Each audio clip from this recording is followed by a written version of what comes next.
आनंद एक कॉलेज में छात्र था। उसने एक डीलर के शोरूम में एक सुंदर स्पोर्ट्स कार देखी थी और वो लंबे समय से अपने लिए एक ऐसी ही कार चाहता था। आनंद जानता था कि उसके माता पिता इसे खरीदने के लिए सक्षम हैं, इसीलिए उसने उन्हें बताया कि उसे ये कार अपने ग्रेजुएशन कंप्लीट होने पर गिफ्ट के रूप में दे। देखते ही देखते वो दिन भी आ गया और पिता ने जेम्स को अपने निजी कार्यालय में बुलाया। उन्होंने उससे कहा कि मुझे तुम्हारे जैसे अच्छे बेटे पर बहुत गर्व है।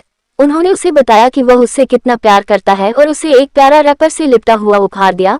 आनंद उस छोटे से गिफ्ट के डब्बे को देख निराशा महसूस करने लगा, लेकिन वह जानने के लिए उत्सुक था कि ऐसा क्या था उस बॉक्स में, इसलिए उसने बॉक्स तुरंत खोला और उसमें एक लाल कपड़े से लिपटी भगवत गीता देखी। आप इतने अमीर हैं और आप मुझे केवल एक गीता दे रहे हैं।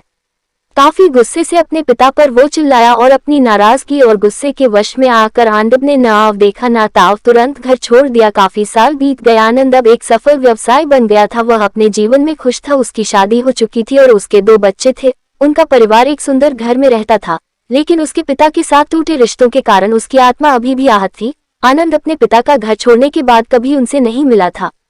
आनंद को उस दिन के बाद अपने पिता को न मिलने का पछतावा हमेशा रहने वाला था, क्योंकि एक दिन उसे एक पत्र मिला जिसमें उसके पिता के निधन की खबर थी और साथ ही ये बताया गया था कि उन्होंने अपने जीवन भर की पूंजी वसीयतनामा के अनुसार अब आनंद के नाम कर गए थे। अपने पिता की सारी संपत्ति विरासत में मिली। तब आनंद अपने पिता के घर पहुंचा और कुछ महत्वपूर्ण कागज की तलाश करने लगा और गलती से उसे वही भगवत गीता का उपहार लिपटा हुआ मिला, जिसे देख उसे फिर उसी उदासी का एहसास हुआ। उस गीता को उसने अच्छे से देखा तो उस पर अपने पिता की हैंडराइटिंग में कुछ लिखा पाया। उस पर लिखा था, मैं खुद को बेचकर भी हर सपना पूरा करूंगा तेरा, बस तू सपने जरा बड़े देखना, ये बोल रहा बाप नहीं, जिंदगी का सबसे पहला दोस्त तेरा। ये कविता पढ़ी ही थी कि अचानक उस किताब से एक चाबी गिरी, जिसके ऊपर लगे टैग पर उसके ग्रेजुएट होने की तारीख के साथ कांग्रेचुलेशन और आई लव यू लिखा हुआ था।